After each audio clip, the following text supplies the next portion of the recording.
can go ahead and get the meeting started, David.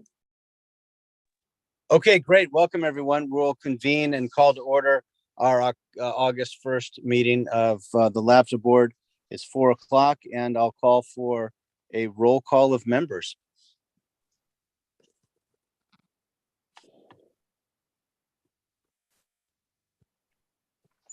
Director Brown. Doesn't look like she's in the meeting today. Vice Chair Hernandez. Here.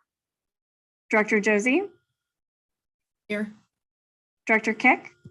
Here. Director Naram. Here. I'm going to go back up to Director Brown. Here. Livermore alternate Warner. Here. Chair Halbert. Present. We have a quorum. Okay, do we have any special instructions for participants to members of the public to participate, or anything else to advise the public on? We did not receive any public comments via email, and there's no attendees in this meeting today. Okay, so just for formality, I'll make sure I open the meeting to the public item 3. Seeing that we have none, I will formally then close item 3 and move to the consent agenda and ask for anyone willing to make a motion to approve consent agenda items A and B. So moved, Josie. Seconded, Brown. By Josie, second by Brown. Any discussion? Seeing none, any members of the public wish to comment on the consent calendar item? Seeing none, can we please take a roll call vote? Yes, Director Brown. Yes. Vice Chair Hernandez. Yes. Director Josie. Aye. Director Kick. It looks like she Yes. dropped out. Oh, there we go. Director Naram. Aye. Livermore alternate Warner.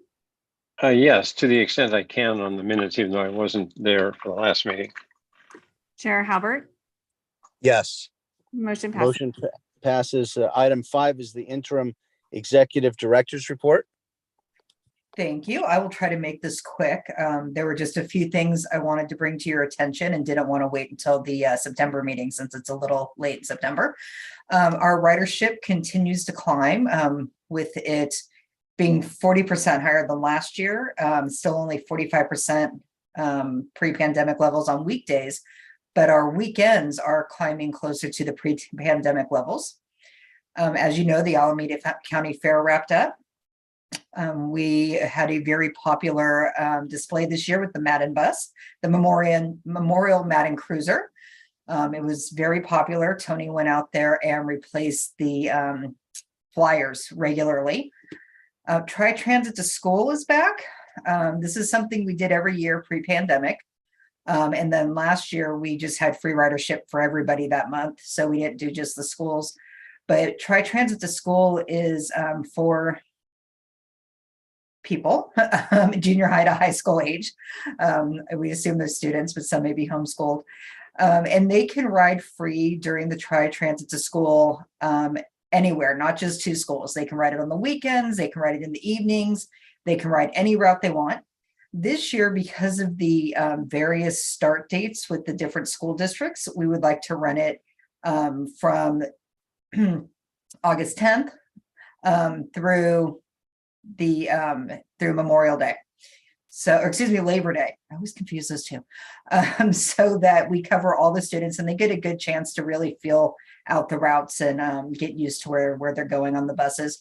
We will also, again, have staff out at these schools during the first few days, just to make sure that students know which bus to get on. Most of the students who are returning students have it down, but those freshmen are always really happy to see us out there because they're just a little nervous. Even though they were prepared, they're still a little nervous. And then I wanted to share, we got this notice actually the day of the last board meeting. We've received the Government Finance Officers Association Certificate of Achievement for Excellence in Financial Reporting again this year for our FY21 Annual Comprehensive Financial Report. It is the highest form of recognition in governmental accounting and reporting. I think it's the 26th year we've gotten it, although it may be the 27th. I need to actually go back one of these days and research that. So we've received it every year that we've applied for it. And then very exciting news, we are receiving a grant, a TIRCIP grant that's Transit and Inner City Rail Capital Program. It's a very, very competitive grant program through the state. We did a combined grant application with CCTA and CCCTA, so County Connection, for it's a multi-tiered project. This is actually just the first phase, and exactly how the money is going to come in, how it's going to be split up, hasn't all been ironed out yet. But the goal of this particular part of the grant is to run buses on the 680 corridor for us and County Connection to do that together as a team. And the goal is for those to be hydrogen buses. Well, as you know, we don't have a hydrogen fueling station. So we said, oh, we would love to do that, but we're going to need money to build that. And that's part of what this grant is about. What it also does is it puts us in a better position to apply for funding next year from TIRCIP. So they put a priority on second phases or completing projects that they've already given partial funding to. So the goal is actually to receive funding this year, use it for part of the hydrogen fueling station, enough to fuel the buses that we'll be getting, and then ask for more to complete the fueling station and hopefully the maintenance facility as well. And then hopefully the whole project over at Atlantis, or at least a large portion of it, would be wonderful. But we are in a very good position now that we've gotten past this first hurdle. So there's some additional funding coming from the state. Again, how it's all going to be ironed out. We don't have an actual grant agreement yet. That would be nice, but that they're never in a hurry to actually do the paperwork.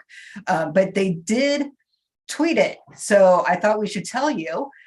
In case I didn't see the tweet, Jennifer Yeamans follows their Twitter page and texted me. I'd actually heard about it 5 minutes before from somebody else, but I didn't even know it didn't occur to me they had Twitter. So just wanted to share that with you. We're very excited. We'll give you details when we get them. But it's really great news.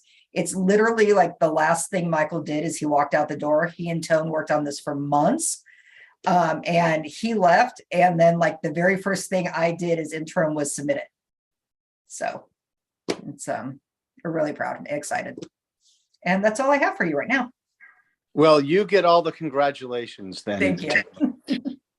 Any questions or comments of the interim executive director's report? Yes, please.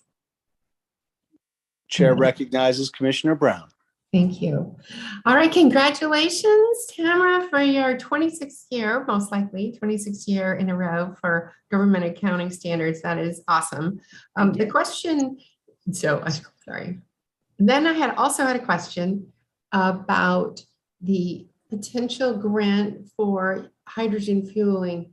Does that put us, I know the paperwork hasn't come in, but I'm just, want to make sure that we aren't obligated to build it if we aren't able to cobble the rest of the funds together, so that it is fully funded through grant processes instead of a commitment with 3CTA and wheels.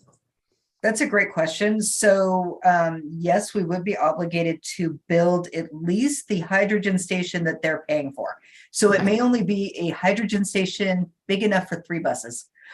Or 6 buses, because there are 6 buses involved, but how many we're getting and how many County Connections getting hasn't been ironed out. So yes, we would be obligated to do that if that's how it's worded in the grant, but I'm assuming that's a priority because the state is very interested in us running this service and with hydrogen vehicles.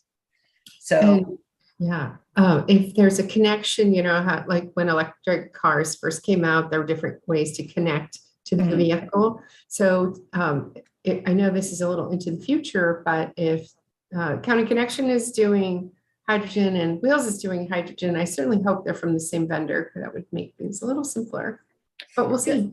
it probably will be because there's not a whole lot of hydrogen suppliers available. And part of this application, part of this overall huge project is actually to build a hydrogen producing station for Valley Link and then hopefully buy it from them.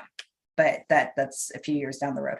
So And transport it over to 680. yes, because we won't be able to produce it ourselves. So we will have to buy it from somebody and have it delivered. Eric Swalwell is also working on finding a way, some funds, that sort of thing, to build a hydrogen production plant somewhere in Alameda County, but where I don't know. I've only been to very preliminary meetings on that. Okay, all right, that's it for my questions. Great job. Thank you. Thank you. Yes, and congratulations on just when you see all the awards we win at LAVTA, that here's another one and a repeat after the 26th annual. Wonderful. Congratulations again. That concludes, or do we have any members of the public wishing to weigh in on the interim executive director's report?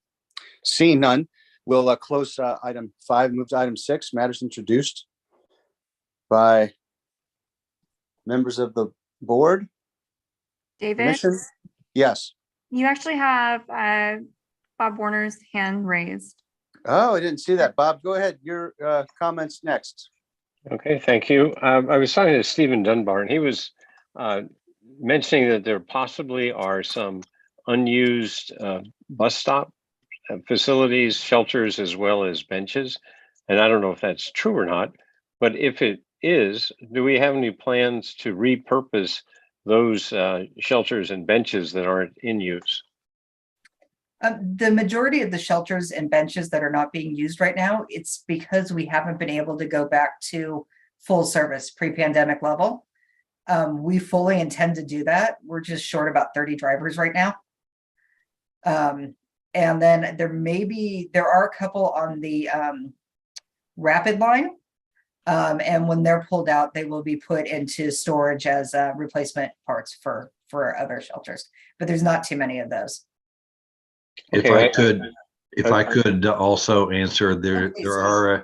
there's a few in the Hacienda Business Park, and those are not ours.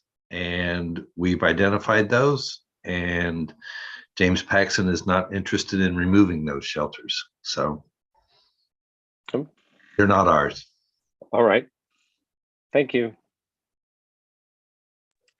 Okay, any other board members wishing to comment on the interim executive director's report? All right, seeing none, we'll ask for item 6. Any matters to be introduced by members of the commission? I thought that's what I was talking to.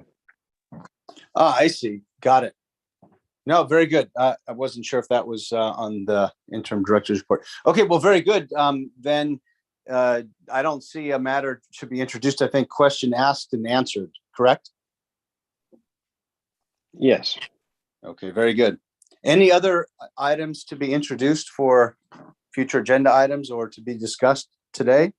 If I may, and I don't know if anybody's ready to discuss it, but I'd like to see a regular update, especially since these meetings are monthly, on the autonomous vehicle, the autonomous bus, as well as on the parking structure. Just, a few sentences in the interim executive director's report would be appreciated. All right, thanks. Of course, just so you know, our next board meeting will actually have a huge SAB item on it.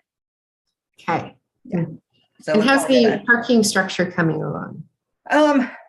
So the county has awarded a construction contract. The county has a little bit more bureaucracy than LAVTA, so they're struggling with a few things. We got the agreement with the state extended because it actually expired this September, and they weren't going to be done by then. So we got it extended by 3 years till March of 25, but the county can't do anything until I have that agreement in my hand, which I don't have it in my hand yet. And once I have it in my hand, we can extend the agreement with the county. And then once they have an extended agreement, they can start construction. So we're hoping for the September meeting. So are you working with our county supervisor, since we have 2 in the Tri-Valley, for the extension with the county? No, I'm working with the staff from the GSA. And it's kind of their legal department that's holding it up because they don't want to do anything because there is risk. You know, if that there isn't the proof of the extension and we can't pay them the 20 million and they start the construction, they're afraid to start until they have everything in hand. So I guess I just don't want to see this pushed down the schedule and then 20 million expires and we end up with no parking structure and Right. a very conservative decision making by the county. So right. Yeah, we're very fortunate because the state is giving us until 2025 now. But again, I don't have that actually in hand yet. It's been promised to me, but I don't actually have the new agreement.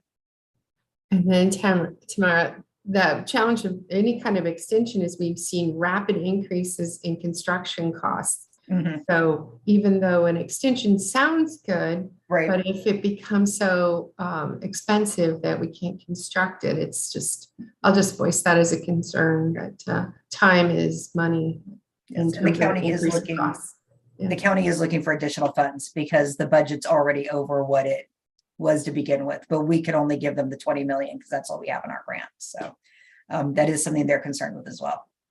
Okay, well, thank you. I'm so glad Chair Halbert was here to listen to that. Thank you. Yeah, so just to confirm, Tamara, the county it's the state that is taking time to codify the agreement, call it conservative, call it whatever. We literally can't start construction without that, or it would be tough to do and justify later if things happen. Is there any way we can go to the state and say, because you're taking so long to do this, we need more than $20 million? Or, I mean, the dime is theirs. The time is theirs. Yeah. The dime is theirs. And so how do we get them to take responsibility for that? I don't know. That's a great question. I'm in contact with our contact there pretty much constantly. And she keeps assuring me that she's aware of the timeline and that she will get it to me soon. Okay. But she's been telling me that for almost a month now. So it's a little frustrating. And the staff from the GSA is also frustrated. And yes, the price has gone up. We could not get more money from that funding source without applying for another grant. So I'm not sure what the GSA is interested in doing, but yeah, that's kind of on them at this point. But yeah, the state's not in a hurry. The county is in a hurry.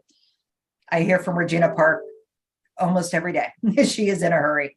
I just can't light the fire under the funding source, unfortunately. So then I think if we look at what we can control, if we could find any other grants, I don't know how we find them, or they just come our way, or we can perhaps suggest that they open a grant to make good on the fact that it's taking so long. What we can control is an additional grant request, possibly if one becomes available. And I'm assuming that if one were to come available, we would hear about it. And if so, we would at least have the opportunity to apply for it. Is that Oh, correct? Definitely. Yeah, we've been keeping an eye open for that, and so is the county. Okay, very good. Well, thank you very much, and appreciate the questions and the responses. Anything else for the interim executive director? Anybody else want to ask questions? Or since we've migrated to item 6, matters introduced for future reference, any other matters to introduce for further discussion in the future? Give everybody a minute to weigh in. I don't I've got see one anybody. more. Go for it. Since I don't see any hands up. What's the status of the search for an executive director? Does anybody give the status on that? Tony? I can answer that.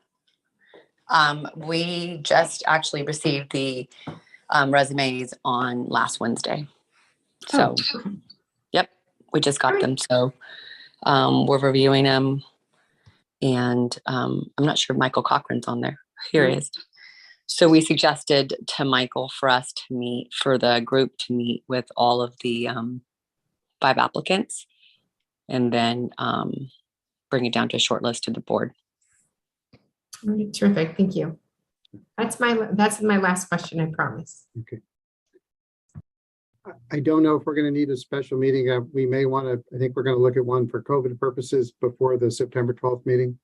If the process is far enough along, there may be some, maybe more than just the COVID to act on, but I wouldn't plan on that right now. All right. Well, would the COVID Act have to be acted on before the 12th? Yeah, All right. So do we want to pick a date or do you want to send it out later? Staff was planning on August 22nd. Tone actually has an SAB, a contract related to the SAB that he needs to have approved at that time. And that would be the normal day for the projects and services meeting. All right. So that committee can approve the COVID 361 for the entire board? No. No, it would be a special board meeting. Okay. So project and services meeting and a special board meeting of the board. Okay. Right. I won't be here for that meeting. It's August recess for us. So we'll just have the vice chair of this meeting. But I know on the agenda, it says the next meeting is the 12th, but let's just clarify that may also add a special meeting of the board on that August 22nd. Okay. Right. Very good. Tamara, Yes. be smart to put them in reverse so that the times of those meetings are like the PNS would start at 3 to 4 and the special board meeting from 4 to 5. I actually don't think we're going to need a PNS meeting, but I could be wrong. Okay. Jean Josie. Thank you. If we need a full board meeting, that would only be approximately 10 minutes, so we wouldn't need a full hour, so maybe 4 and 4:10 instead of 3 and 4. All right. Very good. Thank you. All right. Anything else? Well, with that said, we'll adjourn the meeting, noting that the next, at this point, scheduled meeting of the board is September 12th, with a caveat that it may, well, I guess will very likely have to be on the 22nd because we do have to do that. So we'll say the 22nd. All right. Very good. Sure. Thank you all. Thank you.